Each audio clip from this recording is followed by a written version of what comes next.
Indie animated pilots are some of my favorite pieces of media to come out of YouTube. But I'm not gonna lie, as much as I say I am an indie animation fan, I've come to realize that outside of what Glitch makes, I don't really watch any other animated pilots out there right now. I mean, yeah, I watch Hazbin Hotel and Spooky Month and love Lackadaisy, specifically the bits. But one of those just recently got picked up to be a Glitch production, and now I can't even say I watched that as something outside of Glitch. So thanks for that, f***ers! Moving on. Since I've had this realization, I wanted to fix that because if I'm gonna say I'm an indie animation fan, then I might as well back it up. There's nothing wrong though if you just watch Glitch too. I'm just a stubborn bitch that holds himself to too much of a high standard. That's all. And over the past month, I've been binging a ton of animated pilots that are amazing and wish I had watched way sooner. I mean, holy shit, I've been missing out on so much. And now, my fellow hydrators, I want to talk about 5 I have found that if you're in a similar boat as me and want to watch more indie animation out there today, then watch these would be a great starting point for you. So let's not waste any more of your precious ADHD places in the background while you draw time.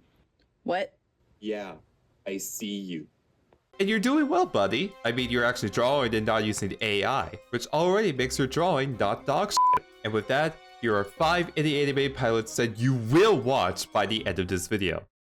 That's right, you will watch these by the end, because if you don't, you'll make him sad. And you don't want to make him sad, right?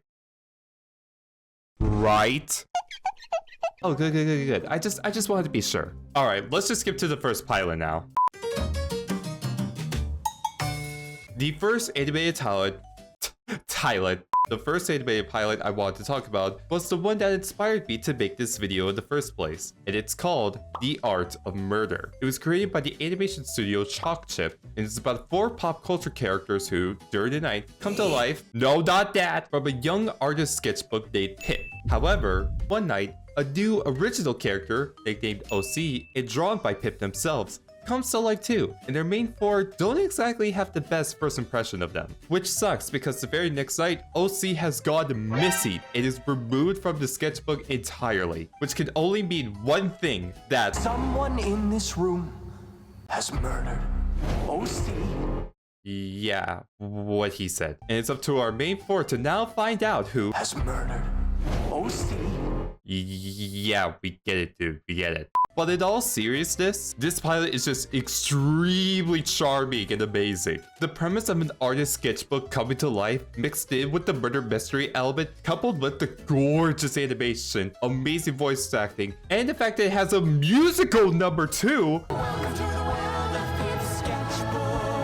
would have alone had me sold on this pilot. But what this pilot excels at the most to me is its characters. Taking a character from all different kinds of media and having them all meet and interact with each other leads to some fantastic dynamics that I just haven't seen anywhere else. I mean, you'd think it would be like a fanfic where it's just a mismatch of every character imaginable and they all get along and take long walks on the beach and blah blah blah blah blah, you get it. But shockingly, no. This pilot shows that, in actuality, each of the things are just this high and mighty being that's just incredible and could never do anything wrong because they're the popular character from their perspective media. And the fact that they all come from different types of media leads to them butting heads with each other on multiple occasions, especially when one of them has murdered OC. Dude, shut up. And now they immediately turn on each other because they know they can't be the murderer. After all, they're the cartoon character, the 2D princess, the anime protagonist, and or the sexy detective. So clearly it has to be one of the others instead. I mean, come on. You really don't think it's me, right? But you can't really hate on either of them too, because you could tell they care for Pip and want to see him succeed. Sure, they're afraid of what OC's existence may mean for them, but can you really blame them? I mean, if I learned that someone else may be threatening my own existence in this world, I'd be scared shitless too, you kidding me? Yet they still treat OC with respect and kindness and love what it means for Pip's art journey. Hell, the only reason they're okay with figuring out who has murdered, shut up, is so they can help out Pip. To me, this pilot just feels like a love letter to the entire medium of art. That no matter if you're a hyper cartoon character, a a series 2D princess, a smashable and sexy PG-rated detective, or an anime protagonist who will do whatever it takes to honor his family name, each of them can still come together to interact and have a good time. Also, I'm predicting right now that whoever has murdered is either the detective who's investigating or is Pip themselves. If I'm blatantly wrong about this, please leave a comment saying I'm f***ing stupid and should never predict anything ever again. If you haven't seen The Art of Murder yet, do yourself a favor and stop drawing on your tablet and give this one a watch. It's worth every ink drop it's spilled, and it has me excited for what Chalk Chip has in store for the rest of this series. Next up is an animated pilot called It's Bunlith the Witch Upstairs, which for my sake, I'm going to be calling Bunlith for short. It's an animated pilot created by Lilith Walther and tells the story of a character named V. He's a college dropout just moving into a new apartment building in New York City when he comes across his new neighbor, Beatrix. Beatrix is an interesting neighbor to say the least. She has a cat that screams meow in a deep voice named Void, is dressed like a cosplayer who got her clothes from 2000's Hot Topic, and has a VR headset that can magically transfer her to a Bloodborne-inspired video game world. Wait, what was that last part? Oh, V's got the headset on and it's stuck in the world with Beatrix, I mean Bunlith. And after that, who knows what's gonna occur. But regardless of the destination, I want to be part of it because man, this one's great. While the story itself isn't anything groundbreaking, being able to mix the horror elements of these scary ass monsters from the VR world with elements of comedy while the horror is happening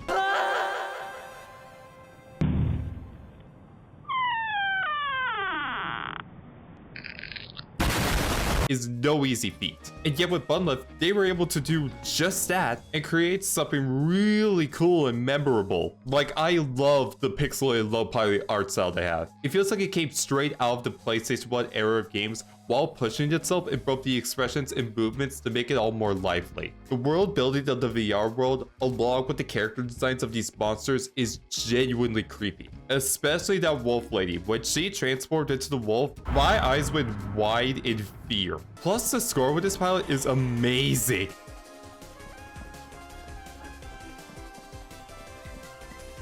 Evelyn Lark's score really emphasizes that while what's happening is scary for anyone trapped in the world, what is happening is still a bit funny. And I can't emphasize enough how funny the show is at its core. They keep hitting you with joke after joke about video game engines, the perfectly cut screams, the funny ass blink and you miss animated frames, and all of it lands every single time. I had never seen anything from Lilith Walther before I watched this pilot, but after I did, I wish I had discovered her work way sooner. The entire team in general just did a great job with this pilot. And if you're someone who's a horror fan, or even a non-horror fan, but loves comedy, I would definitely recommend checking this one out. It will have you either be scared shitless, laughing your ass off, or both at the same time.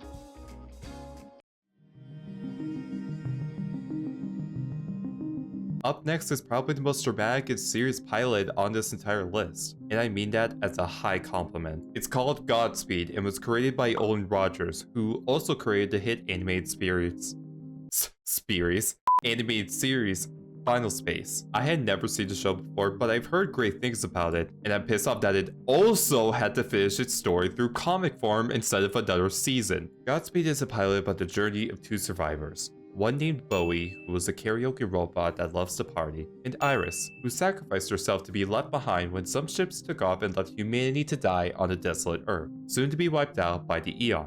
What is the Eon, you ask? Well, in the words of Iris herself, it seems to be either, and I quote, a star, a black hole, some distant explosion. We don't really know. We only know that when it gets closer, everything around them keeps getting worse. And in a bleak and hopeless world, our two survivors must team up and face the Eon Storm head on if they have any hopes to make it out of there alive. I love this pilot so much for so many reasons. I mean, first of all, the animation style is so unique. It mixes elements of 2D, 3D, and CGI to make this entire world look cinematic but also extremely bleak all at once. My favorite example of this is the use of colors here. At the beginning, the entire background is blue, showing that the ship members are here, but then as soon as they're gone, everything around them has become this dark shade of red that creates this hopeless, endless desert of sorts. Secondly, the music in this pilot is just incredible. incredible. They use their soundtrack so well. Like at the very beginning, they use this epic tension builder to make your heart skip a beat. Then jump to this depressing song that can make anyone shed a tear, to the most upbeat, badass rock song that makes you want to jump out of your seat and kick everyone's ass. God, I fucking love when someone uses music to make me feel emotions! And all of this is to serve a story that, if I were to describe in one word, it would be hope. That despite living in a desolate wasteland with no end in sight, and this eon creeping closer and closer each day, making the world around them seem less bearable to survive in, there is one thing that keeps our main crew going, and that's hope. Hope that you can one day escape this planet and go party the night away. Hope that one day you won't be forgotten and that the memory of you will live on forever. Hope that you can one day reunite with your family, and hope that they're still out there waiting for you with open arms. Because in a world where it feels like there is no hope for humanity and everyone left is going to die brutally by the eon, having small moments like playing your favorite song with a buddy, having a drink with your friends, and just being able to share your experience with someone out there, it's what makes you feel alive and hopeful. No matter what hope keeps us alive, that there's no life without hope, but there's no hope without life. I know what I'm about to say is gonna sound corny as hell. However, I gotta say that this pilot showed me that, as corny as it sounds to say, you can't give up no matter how hard things get. That instead of thinking that nothing matters and that you shouldn't do anything and just stick with how things currently are, you can't give up on that hope. Not only for the people around you who care about you, but also more importantly for yourself. By holding on to that hope and believing in that hope and striving for that hope to become a reality, it makes the world a lot less bleak and, dare I say, more beautiful to live on. Whew, shit, I'm sorry, I got all serious there for a moment. I just love this pilot beta and would recommend checking it out. I don't know, it's just cool, man, and I love the story it tells. Sue me! But here, let's talk about a more goofy pilot instead, which, if you're a fan of Saturday morning cartoons, I think you're gonna like this next one.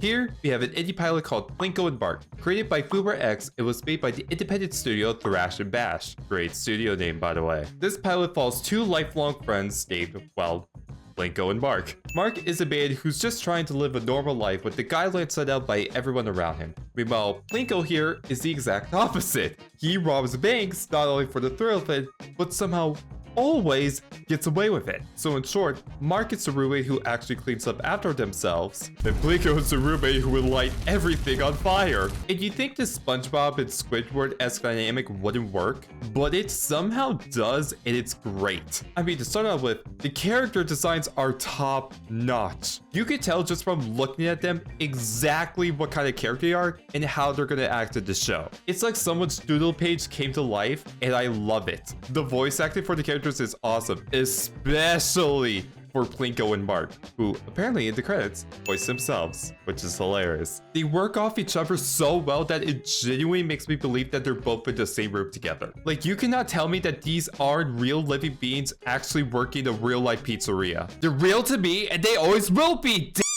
Plus, the animation is astounding. You could tell the animators had so much fun messing around with the way these characters move, pose, and emote. It makes everyone in this world feel so expressive and fun to watch at the same time. It honestly reminds me of the Cuppet Show with how the animators will just push the envelope with what they can do, and I mean that as the highest compliment. In general, the show just oozes with so much personality. It feels like a 90s Saturday morning cartoon, but the kids made it cranked up to 11, and I adore it. Like, I get it, all these pilots are telling these serious life-changing stories are sick as hell too, but come on, man, we also need silly little cartoons about silly little guys doing silly little crimes, having silly little hijinks, and having a grand old time doing so. Plus, we need more Plinko Man. I don't know what it is about him, but I would do anything to protect this silly little man. Anything for Plinko Man, do it for him and him only!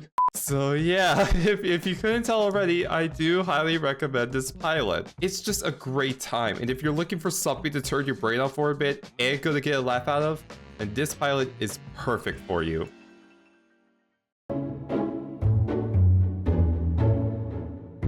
if you clicked on this video, then you probably already know about this pilot. I say this since it's not only a pilot produced by Glitch, but it's also a pilot from the creator and writers of The Owl House, aka Dana Terrace, Zach Marcus, and John Bailey Owen. It's super. I thought you were gonna recommend pilots outside of Glitch. Okay, you listen here, you piece of shit. I never said that. I said I was gonna recommend 5 indie anime pilots, and guess what, motherfucker? Knights of Guinevere is indeed an indie anime pilot. So shut your dick up and go back to drawing your Pomniacs Jack strip art in peace.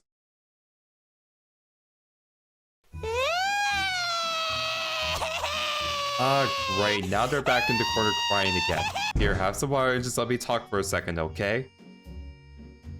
Alright, cool. So why am I talking about this pilot? I mean, we all already know it's a story about 2 women named Frankie and Andy who find an old android at an amusement park and are trying to fix it to hopefully give themselves a better life. And we already know that it's a fantastic pilot with beautiful animation, amazing voice acting, top-notch writing, etc, etc. And it's not like the pilot's an underappreciated gem like the other pilots I've talked about today. It's already gathered a massive view count and fan base to go along with it. Plus, I just got greenlit to be recording this, let's go! So then, why am I mentioning it to you now when you've most likely already seen it? Well, it's for a multitude of reasons, but the main one is that I wish people saw more than just Glitch's anti-Disney propaganda cartoon. Whenever I tried to look up videos talking about the pilot, the main point brought up every single freaking time is how it shits on Disney as a corporation. Knights of Guinevere and how Disney is destroying the world. Knights of Guinevere, the end of the Disney adult. The Knights of Guinevere are coming for you, Disney. How Glitch is confronting the dark side of Disney. Film theory, Knights of Guinevere just exposed Disney. Disney. Disney. Disney. Disney. Disney. Disney. Disney. Disney. Disney. Disney. Disney. Disney. Disney. I get it! Which I do understand why creators have titled it Thunder the videos this way, don't get me wrong. But to me, when I first watched this pilot, I always saw more than just the anti-Disney propaganda cartoon, and more so as a commentary on our current world right now. Like, yeah, sure, there are elements of the show that are clear references and jabs at Disney's past actions. I ain't denying that. But there's a lot here that you could also correlate to other companies doing the exact same thing. Turning animated films into live-action remakes? Well, DreamWorks has now entered that arena with How to Train Your Dragon, creating something that people can consume and enjoy while they ruin our planet as if nothing's wrong. Well, let's bring up the AI data centers that are taking millions of gallons of water. Stay hydrated, by the way, from local communities each day. Pretending you care about the people who make it possible for you to run something while behind the scenes, you're underpaying them and working them to the bone? Well, that point specifically caught my attention the most, since not only have I read articles, seen videos, and more discussing this very thing, but I've had friends vent to me talking about how they've gone through the same thing. Like, it's almost a normalized part of life where people will work to the bone across multiple industries just to get something done and or release a product out. And then once those same workers join unions and strikes just so they can be treated like people instead of police, the big corporate overlords turn a blind eye and act as if nothing's wrong at all. I mean, it just pisses me off that it's not just Disney doing this bullshit. It's also other big corporations whose CEOs don't give a fuck about their employees and are instead more focused on their bottom line. But people only mention Disney doing it and label this pilot as the anti-Disney propaganda cartoon because it was created by an ex-Disney showrunner and it's easier to market it that way. However, much like the creator's past work, there's so much more to this pilot than what it's been labeled as by the general audience. To me, it's a pilot that does commentate and take jabs at the big corporations like Disney, but first and foremost, it's a pilot that finally puts a spotlight on the people behind the scenes, whose work is the reason we can do what we can today. However, instead of being treated like actual human beings, they are treated poorly and or overworked because they don't work under a spotlight by the general public. Because who cares if someone's being overworked and underpaid when the final result is something you can turn your brain off from and not have to think about, right? Obviously, this doesn't correlate to all big corporations, but you catch my drift here. I'm glad something like Knights of Guinevere exists because I will admit, I originally didn't give it all too much thought either. But now, after rewatching the pilot and really thinking about what the pilot represents, it's made me change how I feel about supporting these big corporations and how their actions affect those around us. Plus, it's made me realize why unions and strikes have been at all, and why we should be supporting them no matter what. I mean, come on, we shouldn't have to live in a world where we have to screw over our world and our people and do some crazy ass like rebuilding the stolen android just to live better lives and put food on the table. No, just being able to live your life as you want to without worry about your financial situation and physical and mental health should be the norm. And no matter what field of work you do for a living, you should be treated with the utmost respect and kindness, just as you would to yourself. That's why these unions and strikes exist, and why if you ever see one yourself, you should rally in support no matter what. This could be liking and resharing the post on social media, or it could be donating to the cause directly, or even better, stop giving your hard-earned money to these big corporations in the first place. Because nothing screams to these CEOs like, "Oh, we gotta do something!" than hurting their bottom line directly. TLDR, I'm just happy the pilot as good as this, that is telling the stories of the underappreciated workers, can exist. And I'm glad that Data, Zach, and Sean can have the platform to tell the story, because with our current landscape, it's needed to tell the stories of these workers whose work makes what we watch, consume, and have today possible. Without the people who put their blood, sweat, and tears into everything they do, we wouldn't be able to eat that delicious insert food here that someone could recommend to me. Wow, I'm such a picky eater. It is such a problem. Holy shit. Have stuff delivered to your doorstep faster than ever. Or even be able to watch some of your favorite shows, movies, YouTube channels, and the list goes on and on. If you haven't seen this pilot at all, please do yourself a favor and watch it. It's 1000% worth your time, and it made hundreds of thousands of workers feel seen when it's now more important than ever before. I'll be honest, I'm usually someone who doesn't really explore stuff outside of what they already like. But by going the extra mile to find these hidden gems that I would have never seen otherwise, I've grown to appreciate how much indie anime pilots have given us. It's given creative people who can never get their shows picked up traditionally a chance to thrive in a space that awards that creative vision, and isn't halted by big executives looking to milk everything it gets dry, and then get rid of that cow immediately once the cow is dead and buried to the ground. If you were just mildly interested in any of the pilots I talked about today, then seriously, do yourself a favor and check all of them out. I'm gonna link all of them in the description of this video, along with a playlist I've created that I'll gradually update with more indie pilots I come across. And if you did enjoy this video and want to see more from me, then please slurp that subscribe button to stay hydrated. Who knows, if this video does well, I definitely wouldn't mind doing a part 2 talking about more I've seen, because trust me, there's plenty more I could talk about if given the chance to. With that, I'm gonna end it there. Thank you again for watching, and I'll see all of you in the next cartoon. Goodbye, everyone!